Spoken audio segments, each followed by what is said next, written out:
and welcome back to another Pickled Unscripted. We have a special guest for you today. But before we get into it, Matt, my lovely, my wonderful, what are you drinking? I've got Old Trusty, Glenmore. Glenmorangie, Q That's classic. Glenmorangie. Good. And I have a lovely Pinot Noir from Mayomi. I got to tell you, I'm not that impressed with the last couple of bottles that I've gotten. Maybe it's where I'm getting them from, but I was happier with my French wine. Mm, Hmm. mm. So, we have a fascinating topic for you guys today and a special guest. Let me introduce you guys to Verissa. She and I met at Adepticon a while back, and we had an amazing discussion. Verissa teaches leadership using Dungeons and Dragons. I can get behind that for sure. Leadership skills are not something that comes naturally to all of us. And I think that using a tool like Dungeons and Dragons is such a very cool way of being able to teach those skills and also teach some introspection. Because Marissa, when we were talking the other day, so the first thing you do when you teach these people is you have them create a character sheet about themselves, right? Yeah.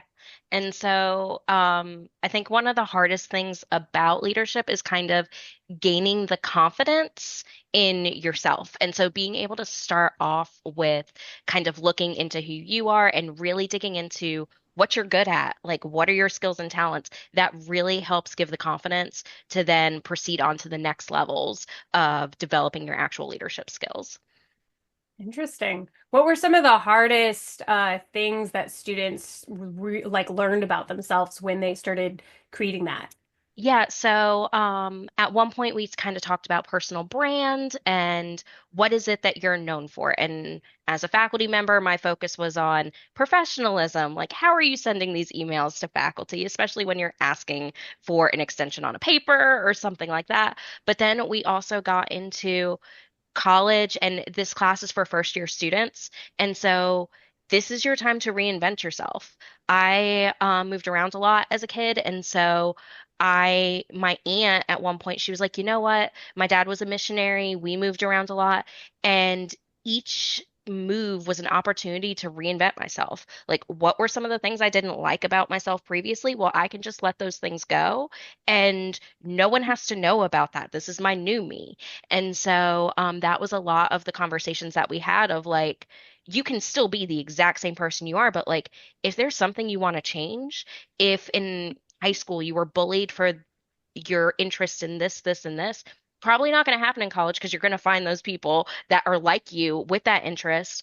But like, how can you expand? How can you make yourself really dig into the things that you love and enjoy and that be part of you are versus the things that you were just doing to kind of be part of the in crowd or things that you were doing just because it was an expectation that this is the person you have to be. We see that a lot with our first year students as well of like, mom and dad want me to be an accountant, but I really love music. And so it's finding that balance between who you want to be and who others see or expect you to be, and really digging into like the person that you feel comfortable being. And so how does that translate to them making their character sheet? So one of the things that we start out with is background. And when it comes to Dungeons and Dragons and other RPGs, like you always get one background. And so it's limiting, right? Like you can be both a noble and a pirate. And so how do you mix those two? So that's something that we spend a lot of time on are like, what are a few backgrounds that you feel comfortable with, that you feel confident in? So, and I use myself as an example for my students. So told them I moved around a lot. Lived up north in the United States. I've lived in Puerto Rico. I've lived in the southern US.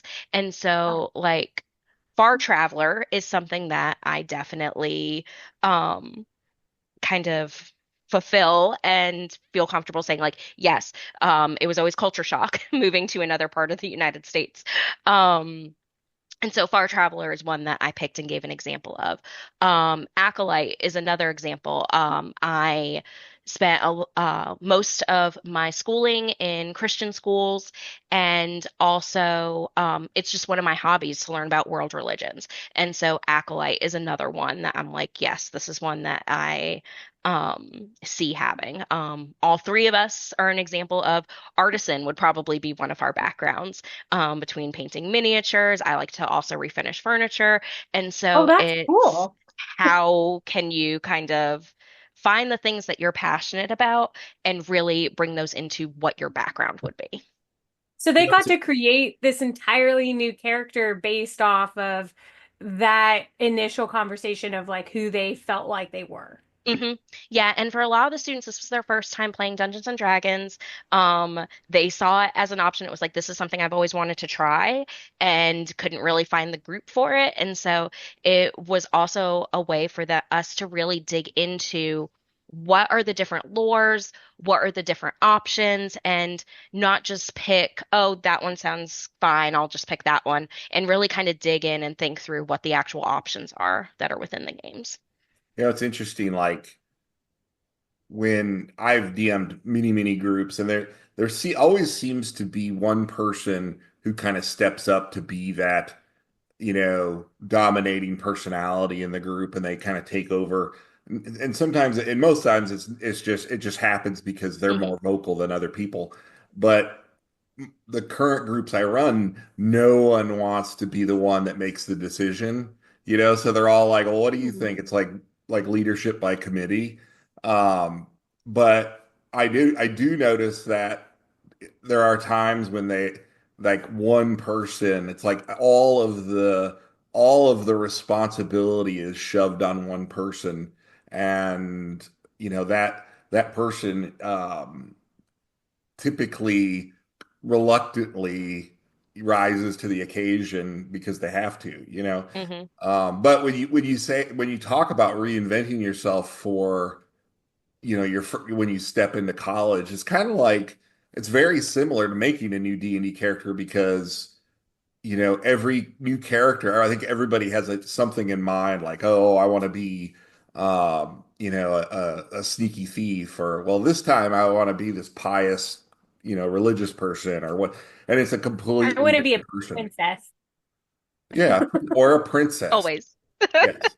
Always So I think like to me, that. when Jacoya when Jacoya told me about you, I thought to myself, well, that is like a no-brainer, and I'm surprised that more people haven't thought about, you know, teaching leadership in that way, because it seems to be just such a natural fit. But again, like, to us, playing D&D, and it seems like everybody in our circles are gamers, and so it seems natural to us that it would be a fit. But all of the plebs out there, they don't know about the glory that is D20s and whatnot. So hmm but yeah, I mean, That's true. I think this is really fascinating. So when you, I gotta assume though that you do get people who have signed up who are avid players, right? And do they tend to kind of like want to jump in and take over, or how does that roll? Yeah, so I had in my last class four students who had played previously. And I made it clear the first day, I was like, this is a mixture of folks in this class. Like some of you guys have played for a decade already. I had one parent, so we do an event before in the spring before they ever come to the college. And they get to meet all of us faculty that are teaching courses. We have table displays. Mine, of course, the faculty are still upset about because it was like this expansive eye capturing thing with all of the minis and everything. And they were like, I have a computer with slides. So mine Well, looked more listen, fun. you put the effort in. Yep. Yep. Yeah, that's Dungeons and Um, Dragons, baby. yeah. But I had one parent walk in and she was like, holy shit, there's a D&D class. And then she looks at me and she's like, I am so sorry. And I was like, no, I'm very excited about that reaction. And so they talked about like how for a decade as a family, like their kids have grown up playing D&D. It's part of their household culture and how excited they were for it. And so it was very much a like we feel more comfortable sending our child to college because we know they're gonna immediately have a cohort that like shares their interests. But the Oh, I students like were that. really respectful of, oh, this person hasn't played, and all of them took on like a nurturing role of I'm going to help you. This is what this means. So during the class, we would have daily kind of adventuring prompts that they would have to navigate. And so the newer players would do the whole like an example from like a game years ago was one of our friends, their kids started playing, and their first thing was, well, I'm going to chop off the Minotaur's head. And it's like, okay, well, you can roll for that and we can see how that goes. And so there was a couple of those things like, hey, I'm gonna fight the shopkeep so that we can like get this thing, or I'm gonna steal this. One of the funniest experiences in the actual class was I'm gonna steal this full plate magic armor while the shopkeep's back is turned around. And so I was like, okay. And her, in her group, there was a veteran player, and she was like, that's not gonna end well for you. Please don't get arrested. And so it was this very respectful, like, we're gonna let you do what you want, but also there's gonna be a voice of reason, kind So of what helping happened? navigate. She still tried to do it. She rolled a one, Oh, which made great. it like, but then the classmate who was like, maybe don't do that, rolled a natural 20 to persuade the shopkeep that like, oh, she just bumped into it. This is Um, nothing to so see here kind of thing. yeah, yeah. And so Uh, so okay, so let's like lay this out, right? yeah. So the folks, all the kids come in and they're like, some of them have their bags of dice and others are hmm just like, eyes wide, what am I doing here? What is like what when you actually sit down, you've split off into groups, you sit down, you're like, okay, what is the adventure? What is the conflict that they have to resolve? Ooh. So them starting college makes it really easy. They joined Varissa's Adventuring Guild. And so they each joined as individual members at the same time. And then one of our class periods we spent with a tavern mingle.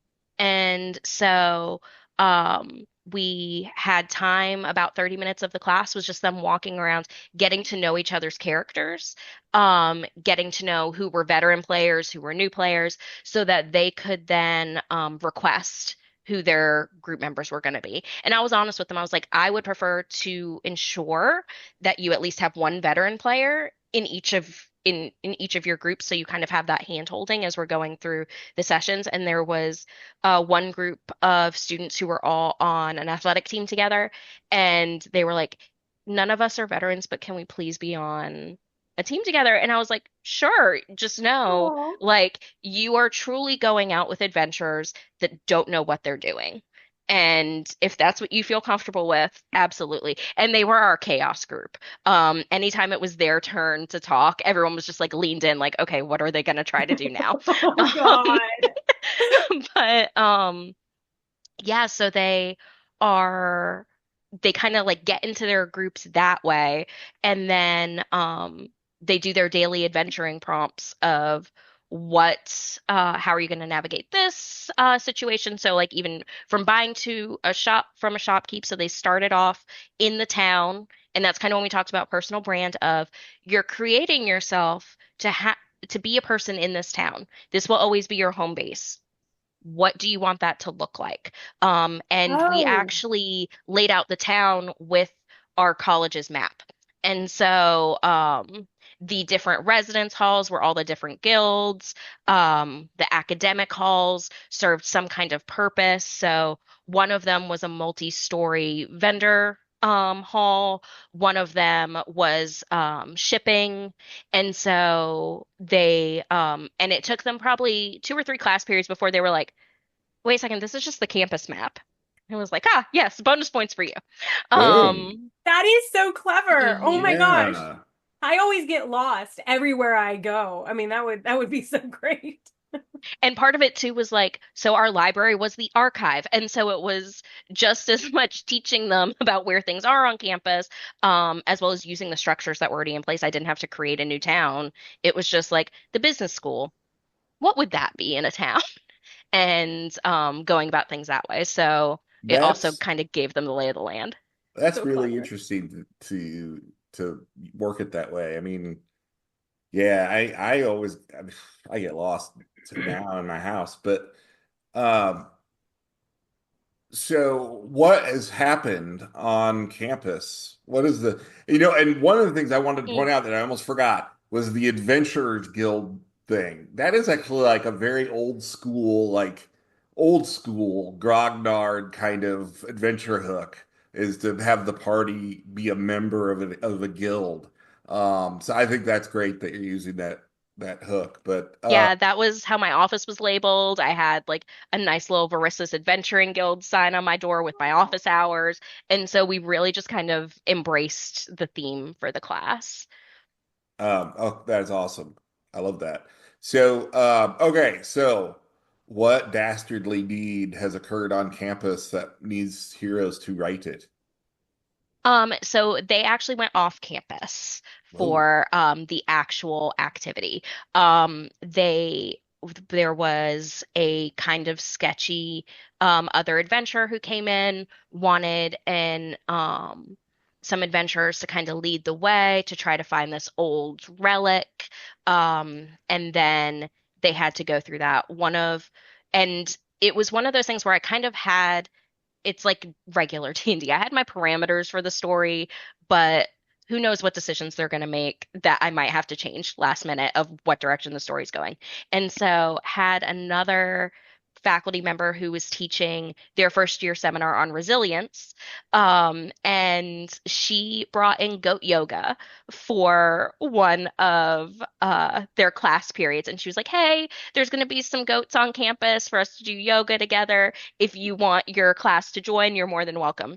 Wait, And like real goats? Like real real goat yoga? goats, yes, real Oh, goat yoga. okay. Yeah.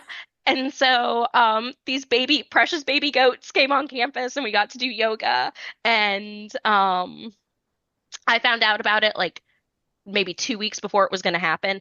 And so had to change the poem that I wrote that was the clues for how they were supposed to even find this place where the relic is. But it was all about having to like calm the horned ones and set your mind right for entering this temple. Um, and so they really enjoyed that class period, but then they decided to bring the goats on their adventure. And so two of the groups were like, yeah, we're just going to take some goats with us. Like they're our friends now. They rolled successful animal handling, and it was like, okay, a lot of Oh you God. guys in your consent form at the beginning of semester said I can't kill animals. And so we'll see how this goes. And in So the final, it turns into one of them casting a spell on their goat that allowed the goat to breathe fire. So they had a fire breathing goat that helped kill the bad guy in the final. And it was like, this is a great story. Like, I love this. But it was definitely a like, you teaching it and being a DM, it's like, you just need to go with the flow on some of this is these things. chaos. This is Uh-huh. actual Absolute chaos. I don't know chaos. how you teach a class just built on pure chaos. Yeah. So That's so how leadership, right? so were you worried going into the class ever of like, somebody taking a situation too far or Yeah, and so we started the semester, I think it was the second week we talked about kind of the consent we did a consent form together of like what are you good with, what topics are not okay. Um and um everyone was like really respectful of these are the parameters. So I handed them the form back and I was like, everything was kind of like green or yellow. We're not doing demons, we're not doing animal death. Um, I think my favorite response was like racism is a topic in D&D. Like there's how all these different races interact together, and all of them put yellow, but then one of the students put to the side, they were like, yeah, but like, why? Why include this? And I was like, I love that. And so I played the story very vanilla, very like there's not a lot of opportunity to kill another human being. When they killed the final monsters, they were manticores. And so it was like how they and there were as a manticore and then a kelpie interaction. And so for them it was I kind of played it so other than the interacting with the vendors and shopkeeps, there wasn't an opportunity to get too crazy and go too far. And the shopkeeper scenario, I had negotiation styles. So they had learned about negotiation styles prior to that class period. And so I wrote the negotiation styles on the board, numbered them out. They would roll a D4 or D6 to determine which type of negotiation style they had to actually act out. Um, and my Oh, favorite interesting. one was someone rolled the like zero conflict. I'm just gonna go with what they say. And so I was like, you go in, they tell you the health potion is 75 gold. And she was like, okay. And I hand him the slip. And I was like, okay. And she was like, we rolled the negotiation style that's zero conflict. I was like, oh, then yes, A plus. That's exactly how that would have gone. So I think it helped give parameters so they didn't go too crazy. The Because competitive the style, they decided to arm wrestle for it. Like they were creative as well. All right, some Because arm wrestling. the goal of this class wasn't to just play D&D, it was to create leadership skills, Yeah. which is why the Hmm. storyline itself and maybe the thing that they need to accomplish was kind of simple and vanilla because it wasn't about the goal, it was about the journey. Yes, exactly. So you said on one day you taught negotiation skills and Hmm. you had them negotiate, like actually use the skills that they learned in this class. Did they learn any conflict resolution skills? Yeah, so we it kind of went hand in hand with the negotiation because they had to deal with shopkeepers like that were trying to overprice things, or shopkeepers that um were trying to kind of like undercut them, and that kind of thing, oversell them, like sell them things that they didn't even need. But then there Rust was proofing. also, You hmm? got to get rust proofing with your new car Yes, or a new scheme. exactly. But there was a lot of conflict with the sketchy person that hired them. Ooh. And there was one group that almost didn't go on the adventure because they were like, I just don't trust him. And I'm like, I get Ooh. that, but like Verissa's telling you you have to go. He paid a lot of money for you to go.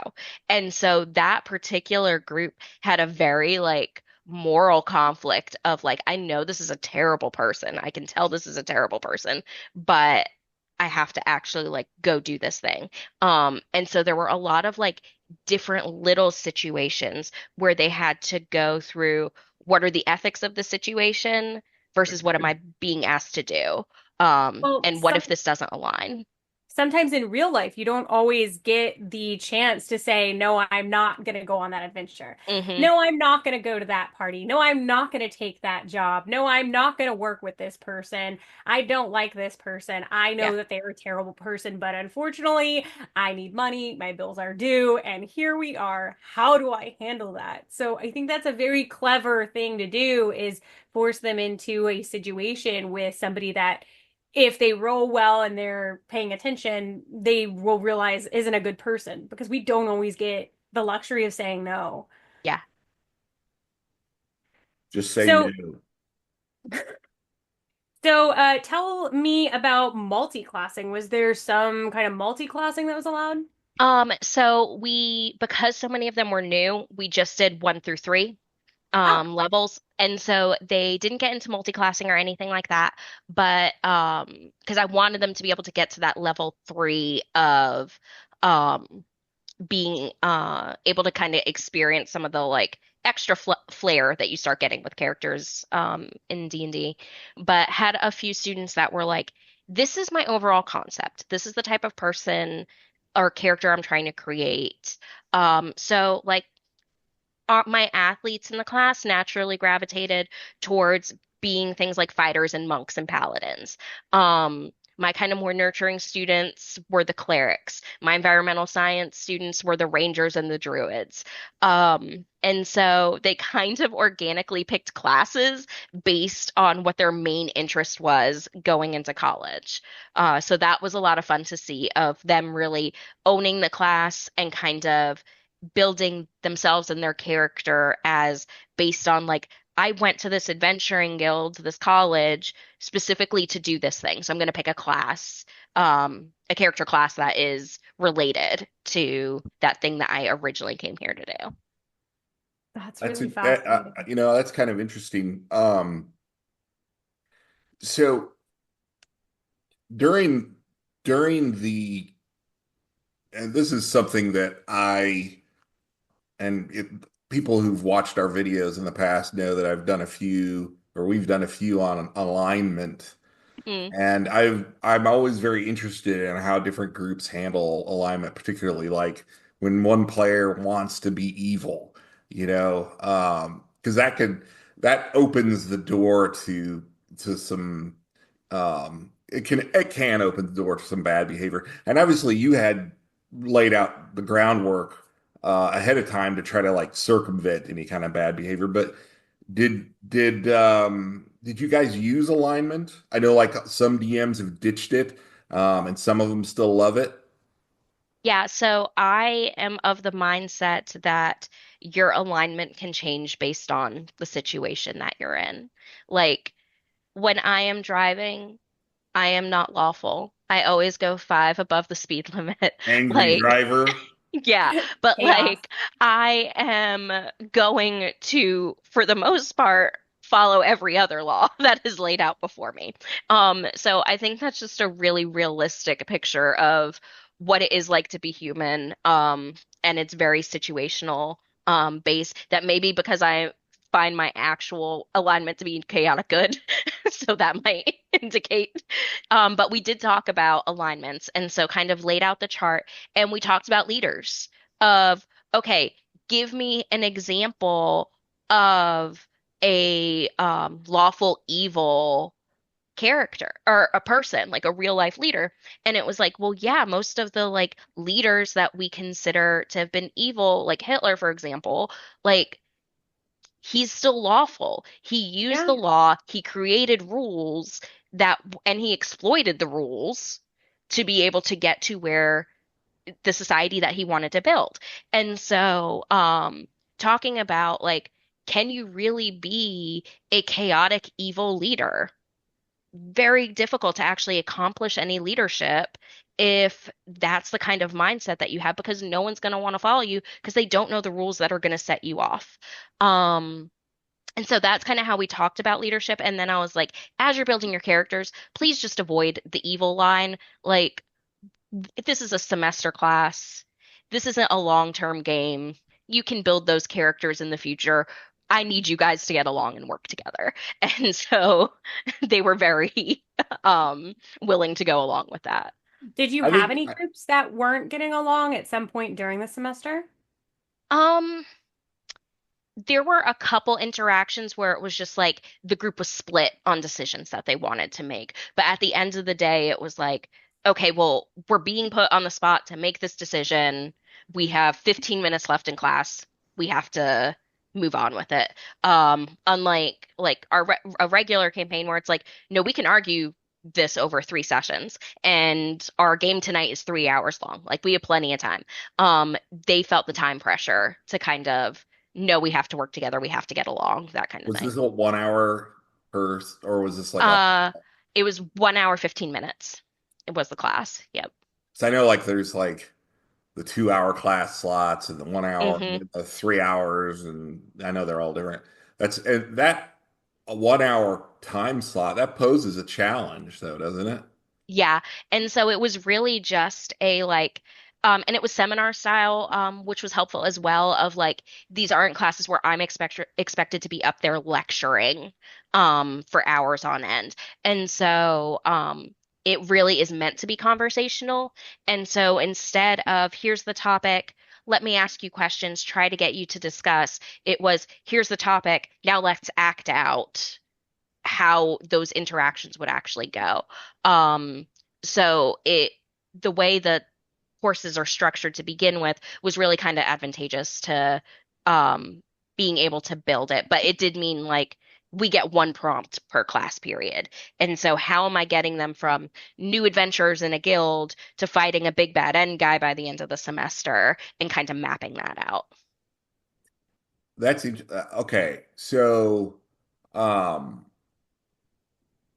did you find um did you find yourself at the end of the period becoming like people having a race to wrap up, or was it No, because you the had it way very we, structured? yeah, it was very structured. So, um, realistically, you can't run four D&D games simultaneously in the real world. Like it just doesn't work.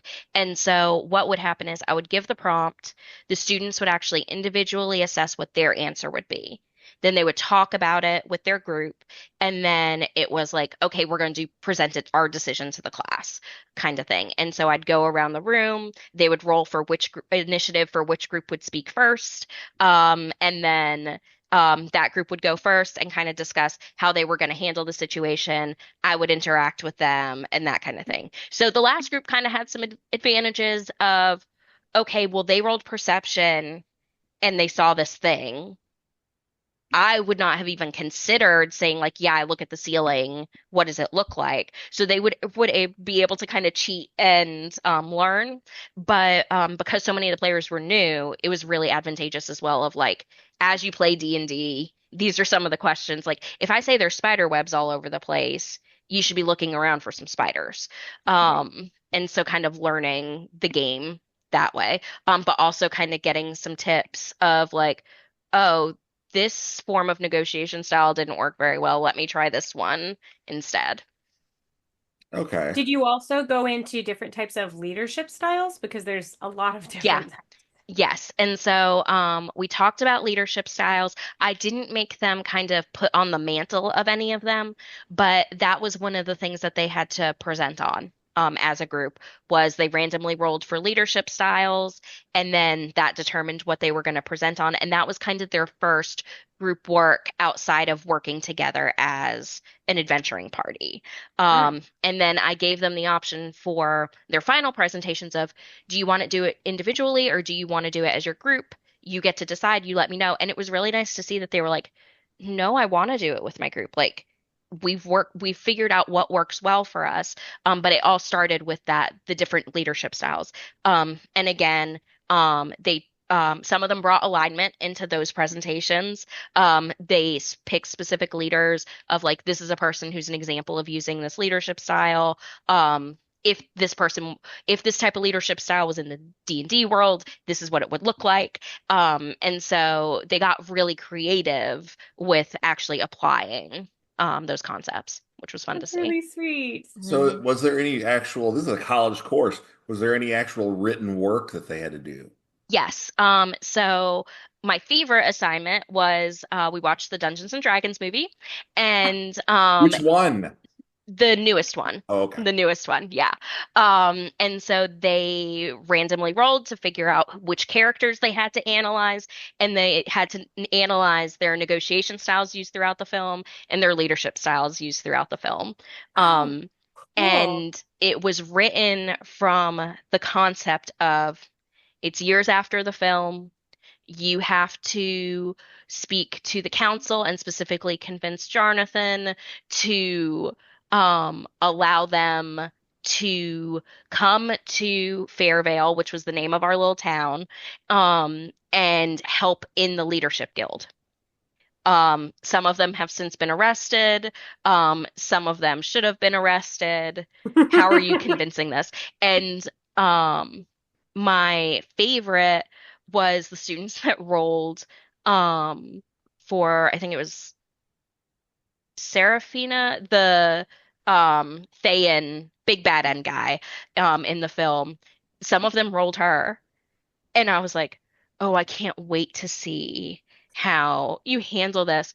And then one of the students was so creative, made some really good arguments, but then at the end of her paper, she added a section that was in this like weird font that was kind of crossed out, and it was like, I don't know why I'm saying any of this. I think she's actually a terrible leader. She shouldn't be used. She uses this leadership style, this leadership style. Like this is not what the group actually needs. But she fulfilled the assignment, but also gave her personal opinion. And I was like, oh my gosh, like you're getting extra points for this. Like this is That's just brilliant. perfect. I mean, Uh-huh. that's exactly what you want to see, right? That Uh-huh. they Yeah. understand the leadership styles, they Hmm. understand what you're teaching, negotiation, conflict strategy, and you can still Uh-huh. identify things. That's Yeah. fabulous. Hmm.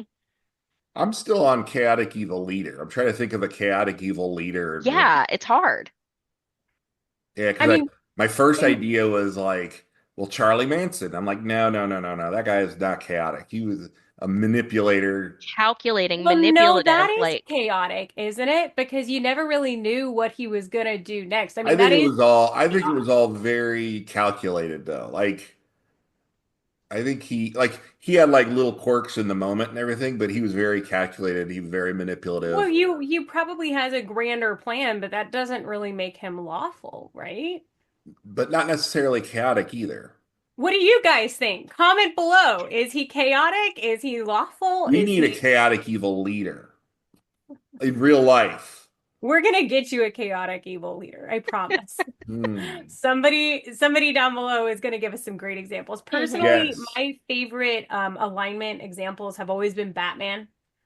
hmm Yeah. Joker, chaotic evil, Two-Face, or yeah, Two-Face, you got lawful evil. It's always been my favorites. That reminds me of my favorite comic book moment ever. So Batman has captured Two-Face and he takes him to Arkham Asylum. And periodically, because it's Harvey Dent, he visits the hospital and he checks with the doctors and he says, how's Harvey doing? And the doctors finally, after many visits, many months, and famously Two-Face flips the coin, right? To determine Hmm. your fate. And um, the the doctor says, "Well, we have made progress. He no longer uses his coin to make decisions. We've got him on a deck of cards, 52 cards." Oh And God. so Batman's standing there and he's got like the one-way mirror thing going on, or the two-way mirror thing going on, and looking at Harvey, and Harvey has his little deck of cards there, and he's like, if this is an eight of diamonds, I'll go to the bathroom on the toilet. He pulls it and it's like the two of clubs, and he craps himself. And Batman goes, progress. It's good. So, like poor Harvey. Poor Harvey. Okay. Marissa, did you have slides that you wanted to share with us? Yeah, so let me pull this up. It's just one, but it's an example of what character creation looked like for us. Um, Ooh. so Hmm. students would put their name at the top. They were encouraged to add character art. So the example I gave them was I created a character in Baldur's Gate character generator, took a screenshot, added it into my slide. Got to see a lot of artistic capabilities from our students, which was really fun. Some of them actually drew their own characters. They were allowed to use AI. For these purposes, but they had to cite which sources they used. They were allowed to scour the web, and it was a good example of teaching like how to properly cite sources, how to actually read your syllabus and learn what your instructor's AI policy is, that kind of thing. So it was actually really helpful for that part. But I made myself. So, like I mentioned before, for my backgrounds, these are some of the other things. I think the only one I didn't talk about was I added in professor because I teach, and then ambassador because a lot. of my historical upbringing was being tour guides and that kind of thing for my various institutions. So learning how to talk to different kinds of people. My saving throws I put as wisdom and charisma. A couple weeks ago, one of my friends would argue that Constitution should be on there because I have a toddler and I never get sick, even though my husband gets sick from him quite frequently. Point. Um, but those saving throws kind of fall into what my I picked for my backgrounds. Like my backgrounds are kind of all about people and people interaction. And those lead to proficiencies like insight, perception, persuasion, religion. Really getting to know people. My acolyte background of being in Christian schools and doing a lot of research on different religions would give me that religion proficiency. But you can kind of see how the interpersonal activities really fit in well with the other proficiencies. I Um, like the flaws part. I think that yeah, your flaws, I'm a firm believer in that one's flaws are far more telling than one's, yeah. good parts of their personality. I hmm like that flaw, but it's a good flaw to have. You lose your temper when you feel that's you yourself or someone else has been wronged. I think that's a Yeah. great flaw. Yeah. And so the ideals, bonds, flaws, personality traits, I feel like those are kind of harder for people to self-identify. And so the students had a week and a half to create this one slide. And it was because I was like, you're gonna need to talk to other people to kind of help determine what these would be for you. Like I know my ideal. My ideal has always been efficiency. Like my when my husband and I first got married, we had the argument over why are you pushing toothpaste out from the middle versus the end? And I was the middle person. I was the chaotic, like, I'm gonna do it, like, I'm just gonna squeeze the toothpaste. And he was like, this is not efficient. Like, you realize that by squeezing it from the end, you're then getting all the toothpaste out. And I was like, oh my God, you're right. Like, it was probably the easiest marriage argument we ever handled because he was like, no, you're not doing it efficiently. And I was like, yes, okay, you're right. Like, I will now squeeze the toothpaste the proper way. Because Um, efficiency. That's great. Mhm. So like I knew definitely like that is my ideal. But I created a little Google doc where friends could fill out the like what do you think these are for me? And it was really helpful Hmm. of like, okay, you're right. My like and most of them put like my flaws righteous fury. Like you don't get mad often, but when you do, it's because you feel someone has been wronged. Like that's when you're going to raise your voice. That's when you're going to become argumentative and combative because it's how are people being taken advantage of. So it was really interesting to I kind do of the exact same thing. All my friends know that like I'm a pretty kind person for the most part. And then when I feel that one of them has been insulted or wronged in any way, man, my mother bear Mhm. comes out and you do Uh-huh. not want to see it. Ooh.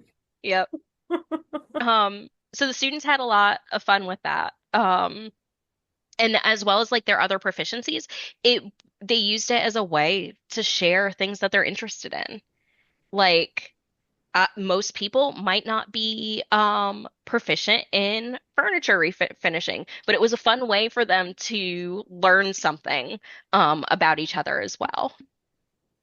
That's such a cool way to teach leadership and negotiation and communication in general. I imagine that, I mean, I've seen it and I played D&D with a lot of different people, and I have never played D&D with the intention of teaching. And yet, I think I still notice a huge difference in a lot of the people that I have played with from the beginning of our game until the very end as to how they handle themselves, how do they handle the world around them, really getting to know like this different side of their character. It's been so much fun. hmm And for that in the class, it was seeing students not only gain confidence in playing D&D and all of that, but like really gaining confidence in speaking up and interacting and saying like, no, my character would step out, like I would step out and do this thing, because I feel like this is how this needs to be handled. And so it was really nice to see their own confidence grow as well.